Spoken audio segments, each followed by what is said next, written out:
Hello, hello, hello. This is Gresh from the I Am CEO podcast. I have a very special guest on the show today. I have Debbie Page of DebbiePage.com. Debbie, it's great to have you on the show. Thanks for having me. Definitely super excited to have you on.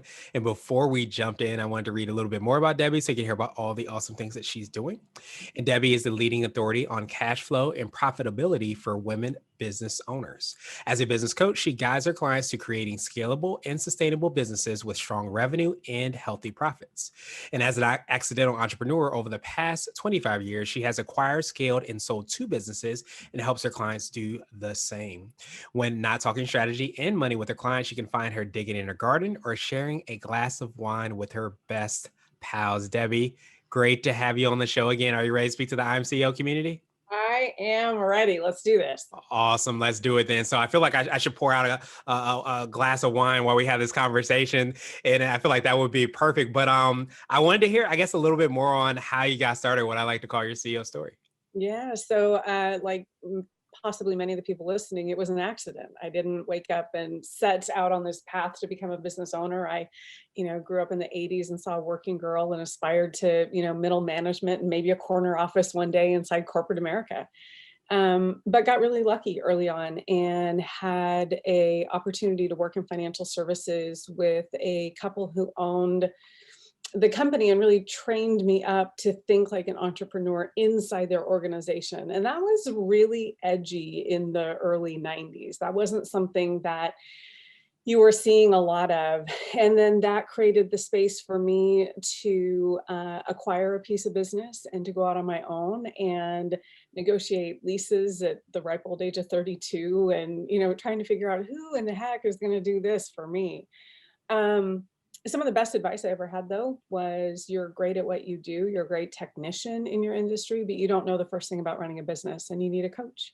And I was like, coach, what's that? And so I hired mine, worked side by side with him through for a number of years through the sale of the first company and into the second. And it was in that space that I recognized that there was a place for me to do my own coaching specific to women around the space of money and cash flow and profitability. Again, things that were not, none of us, men or women, are taught specifically when it comes to running their business. It is a skill that you have to go out and seek information about and learn. And I'm able to package that up in a way that makes sense for people to increase revenue and profit and create really happy, healthy businesses. Yeah, absolutely. And so often I say, when you're a CEO, entrepreneur, business owner, whatever title we might give ourselves, is that there's a balance between having a healthy ego and knowing and believing that you can create something big. But there's also that ego that says there's a lot more that I can learn. And you have to kind of have that balance beam. So I appreciate you for telling that story, because I think so many times when you hear that, oh, you're not good at that, you're not a technician, you're not this, that, and third, you might get on defense mode and say, well, I know everything. I don't need to hear from you, but you've taken it to where you learned and then you've been able to excel, and you're helping so many other people do that as well. Yeah, it's, I think that I don't remember which guru said it, but you never want to be the smartest person in the room. And that was something that I've really taken through all my professional life is, I know enough to know I don't know everything and I Mm. can't know everything. And quite frankly, it doesn't serve me to do that. So surrounding ourselves as CEOs and leaders and executives with people who are really good at the things that aren't our natural strengths. It used to be when I was growing up, we were really beaten over the head about, well, if you're not good at that, you can learn to be better. It's like, yeah, but maybe that's not the best use of my time. Maybe I can lean into the things that I'm much better at, making space for somebody else to come into that relationship in business, into that conversation to fill in that gap and support me so that I can go on and do, my greater work in the world. Yeah, absolutely. It allows us to be more present and more, spend more time and resources in our zone of genius, the thing that we do better, rather than trying to be good at everything, which ultimately can be very draining and very exhausting to say the least. So I know that cash flow and profitability is what your zone of genius is. Could you take us through a little bit more about that, what that looks like, and how you work with your clients? Yeah. So, I don't know about you, Gresh, but one of the things that disturbed me when I was growing my first business was the emphasis about top line revenue. Everyone was talking about my multiple six figure, my multiple seven figure business, beating themselves on the chest like they're all super cool. But then if you really listened to what was going on after those words left their mouth, there were tons of business owners, CEOs, entrepreneurs that were broke as a joke, right? They're making all this money, but they cannot tell you what's happening in between the top line and the bottom line. Either they don't understand what's happening with their expenses, they're not managing their expenses well, they have people who are kind of living free and easy on all the revenue that's coming in because they have a cake job. And what I started to recognize in my work was that women in particular are really called to start their businesses because they have a passion, they have a calling, they're finding their purpose. And I'm going to speak a lot specifically to women because that's who I serve. And I know there are going to be men listening who go, yeah, but that's me too. And that's good. That's good. But what was happening is they would throw their passion into this entity and they would get a couple years down the road and then they'd be like, I have no idea what I'm doing. Like, I brought my thing to market, my product or service, I got it going, I've done some marketing, I have some sales, but I have no strategy, I have no systems, and everything is just cobbled and cobbled and cobbled together with not one big wrapper around it. um, and at the time, this was back in 2009, 2010, I wasn't coaching full time. I was still working as a financial advisor, doing private investment work for my women clients, many of them who were inheriting and starting businesses, though. And it was the questions that they were asking me that led me to understand. And this is one of those CEO, like, forehead palm moments.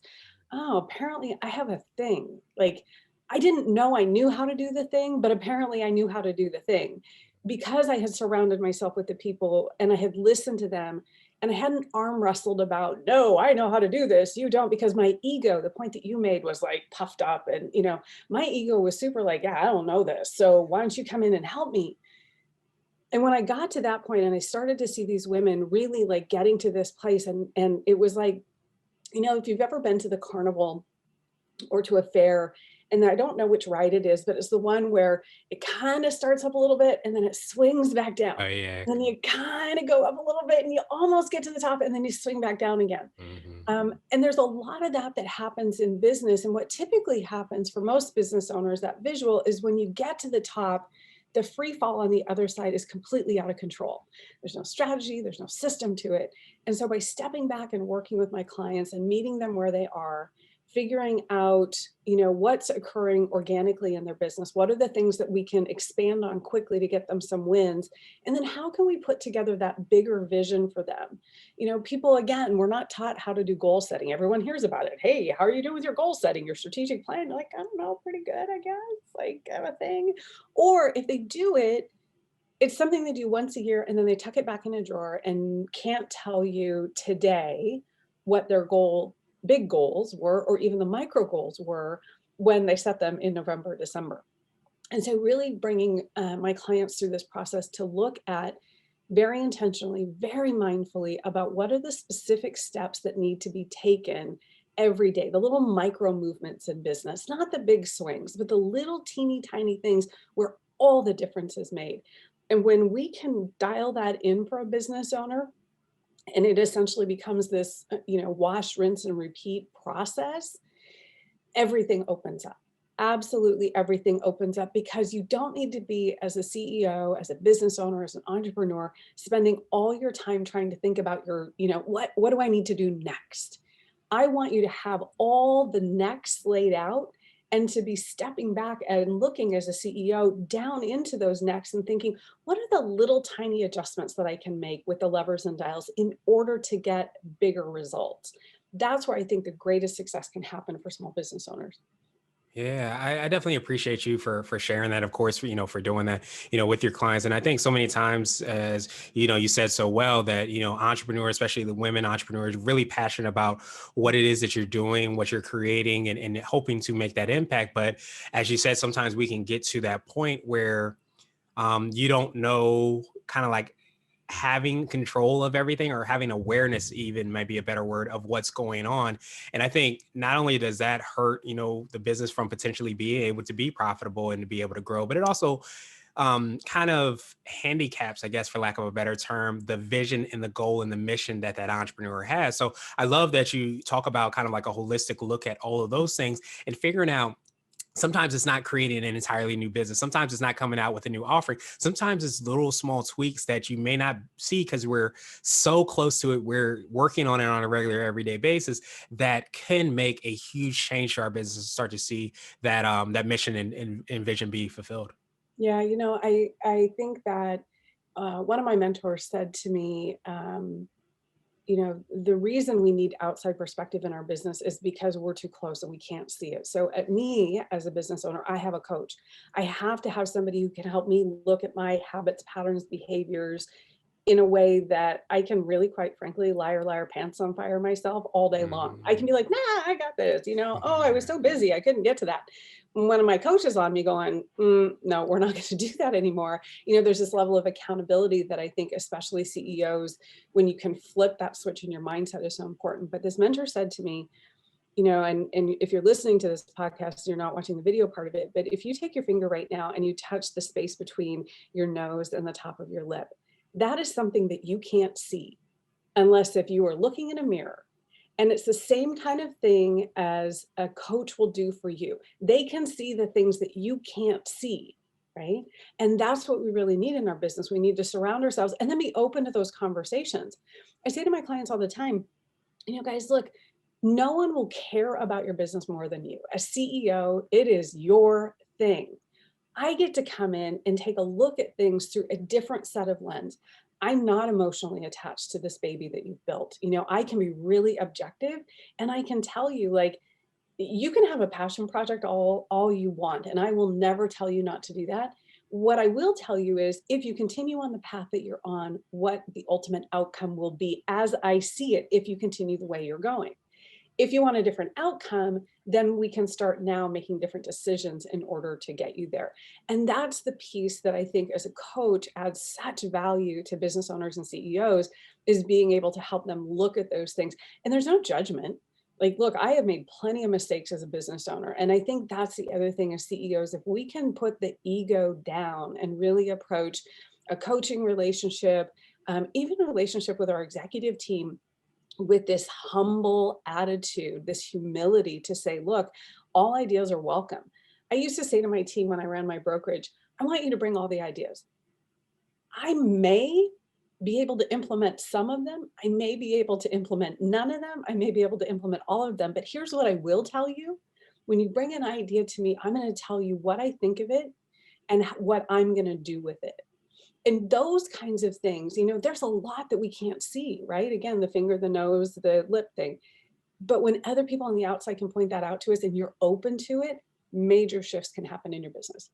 Yeah, absolutely. I definitely appreciate you for sharing that. And I think so many times we're so into our business, we don't necessarily aren't able to kind of see all those different aspects. And I think, as you said so well, when you are able to not just, I guess, be really great at what you do, but also build that great environment and lean in and trust that environment, which coaches and mentors and people like that allow you to do, it really takes things to another level because it gives you that kind of holistic look at your business without you having to feel like you have to look holistically at your business. You can lean on the expertise, the experience of so many other people. So definitely appreciate that. And what would you consider to be what I like to call your secret sauce?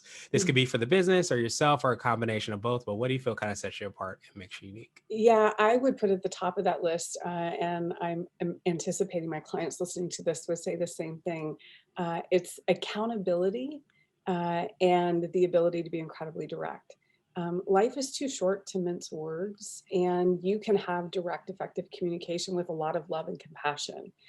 Direct communication doesn't have to be hostile or mean. I really appreciate the feedback. I may not like it sometimes, but I appreciate it.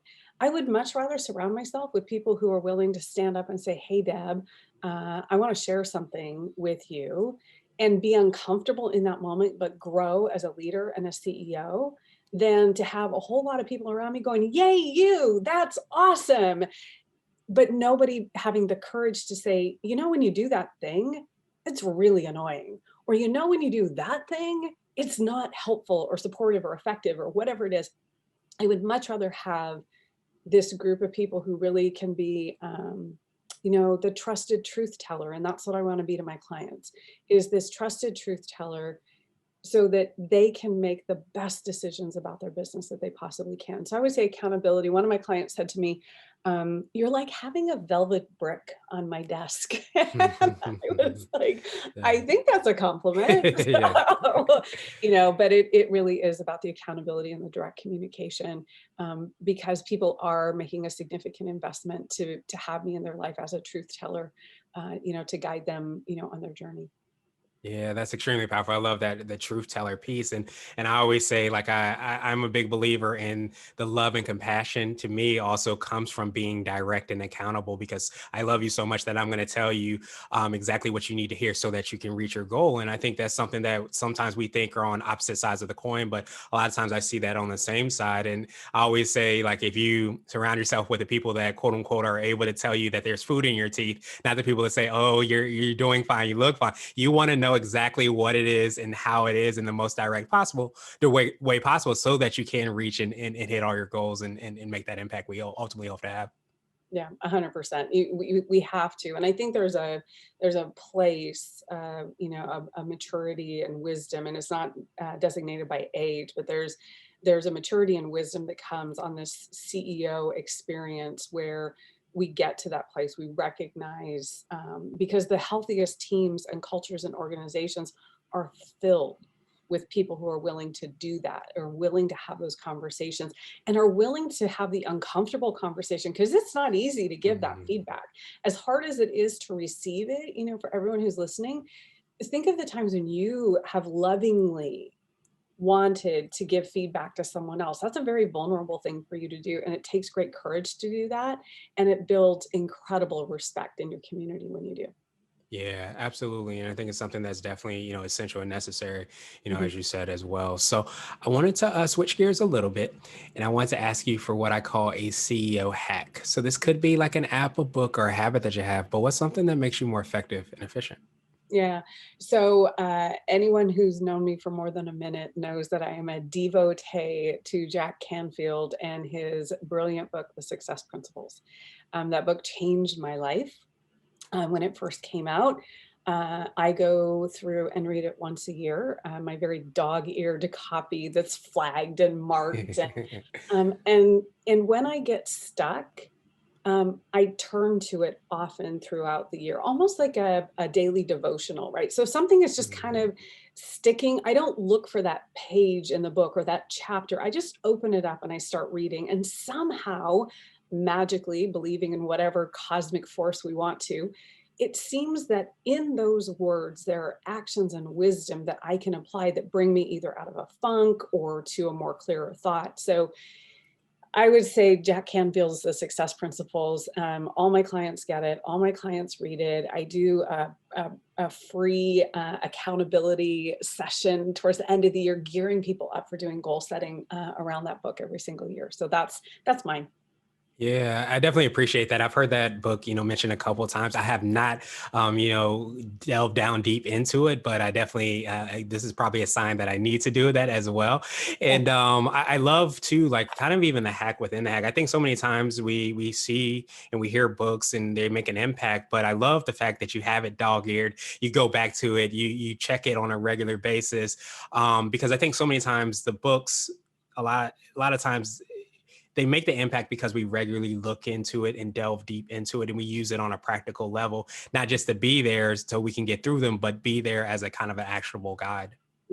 I think one of the best lessons, I think the book came out now 11, maybe 12 years ago. And the first thing that I read, and the brilliant part is you don't have to read it from start to finish. You can just pick it up and read it wherever you want. But one of his fundamental principles is you have to accept 100% responsibility in your life for everything.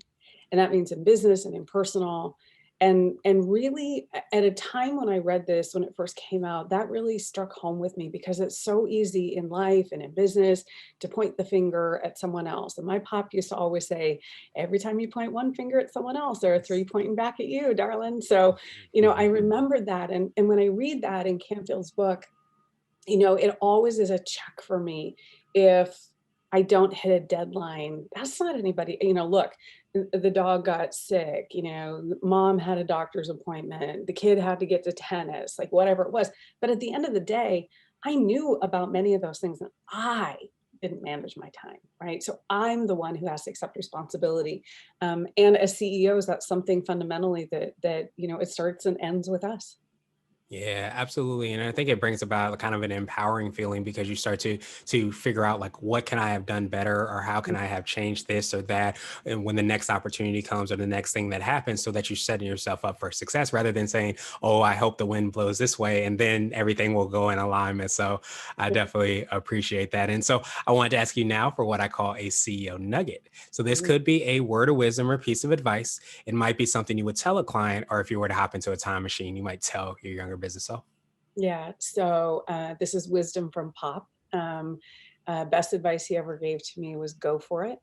And I have now added to that for my clients is, for the love that all is sacred, stop getting ready to get ready. Like, Mm, just go do it, right? Just go for it. You'll figure it out. You cannot have everything determined about all possible missteps and opportunity. Like, just get, if you can get whatever it is you're working on to 75, I'll even give you 80%, then let it out into the world and be figuring it out. But to try and get it to 100%, not only are you holding yourself back, the greatest disservice you are doing is to the people who you are meant to serve. If you're not getting your product, idea, information out into the marketplace because you want it to be perfect, the people who you are destined to serve will never know about you. So stop getting ready to get ready and just go for it. that's extremely powerful. I absolutely love it. And I think even too, when we kind of get in that mindset of getting it to 100%, that 100% never comes because we always have to tweak and improve and change. And it's never, that perfect time and, oh, we'll do it tomorrow or that next week and so on and so forth. But I think, when you're able to kind of step into that, there's also magic in action. And even if the action doesn't necessarily happen how you want it to happen, you get that quote unquote data or information. So you know how to adjust and change rather than just thinking about it, actually doing it. You get to kind of see and create that. I think that momentum towards where you want to go. 100%. And the other thing I would give, all of us as a reminder is, when you do get your thing to your 75 or 80% and you get it out into the world, people are going to think you're a genius. Because let's be honest, your 75 or 80%, my 75 or 80% is pretty impressive. So give yourself a little grace, get it out there. And then when your colleague, your client, your business buddy says to you, oh my gosh, this is amazing, please only say two words: thank you. Don't deflect. Don't try and tell them all the things that you wished it had, or could have done, or would have, or what, all the other stuff. Just say thank you. Zip the lip and just sit with that. Let other people begin to give you the feedback, because when you start deflecting, you're robbing them of this chance to support you in your success. So just listen a little bit better.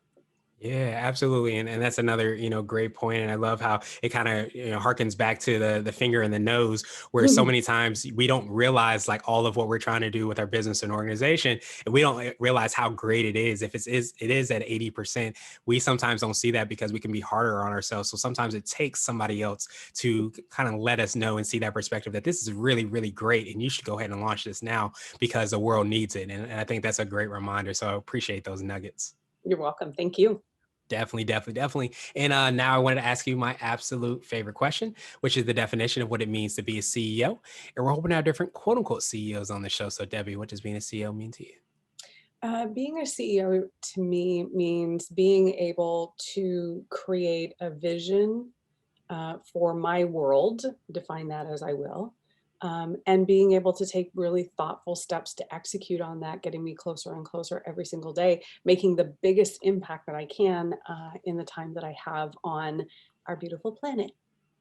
Yeah, it's extremely powerful. And I think if we, are appreciative of the time and aware of the limits of the time and resources that we have, it gives us that energy towards, figuring out that big vision that we have and the impact that we want to have, but also kind of, as you do so well with your clients, streamline that down into steps, actionable steps, ways that we can eat the elephant, so to speak, so that we can get to ultimately where we want to be. Yep, 100%. Awesome, awesome, awesome. Well, Debbie, truly appreciate that definition. And I appreciate your time even more. What I wanted to do is just pass you the mic, so to speak, just to see if there's anything additional you can let our readers and listeners know. And of course, how best they can get a hold of you and find out about all the awesome things you're working on. Yeah, well, thanks for having me. I mean, for everyone listening, you can hear, like, I could talk about this for hours, like hours and hours. Like you said, Grush, a glass of wine, a cup of coffee, a cup of tea, whatever it is. Like, we could sit down and just riff on this forever. Mhm. I think for all of us who are super passionate about our stuff, whatever our stuff is, we can geek out on it all day long. And mine is about personal and professional development and how it leads us all to be better people, better CEOs, better stewards of our communities, our families, our world. Um, and for people wanting to connect with me, there's probably two great ways. Obviously my digital home at debbiepage.com. You can find out about me there, and there's a blog and um, resources for you to download. And then I also, for you who like Facebook, I have a Facebook community called the Women's Business Profit Lab. It's a community I've been curating for about 4 years. There's about 800 women in it now from all around the world. And we come together to share ideas and best practices. I do 30 minutes of free coaching in there every single week. And it's a great place, whether you're a itty bitty baby entrepreneur, CEO, or whether you're really seasoned and skilled and you just want to either pull in more resources or even contribute resources to other people who are on that path too. Awesome, awesome, awesome. Well, Debbie, truly appreciate that. We will have the links and information in the show notes as well, too, so that everybody click through and follow. And as we kind of talked about, yeah, I think we're all given a gift and something that, sometimes put on our heart that we want to kind of give to the world and to make a bigger impact. And I think we don't often see like the domino effect of having those gifts kind of come out into the world and take effect. But I appreciate you so much for using your talents and your gifts to be able to bring that to light in so many people, because sometimes we don't necessarily know how. And I think all those resources, all the information you talked about today is definitely a great way to kind of get started and get going. So thank you so much for your time. And I appreciate you again. And I hope you have a great rest of the day. Awesome. Thanks so much, Gresh. Take care.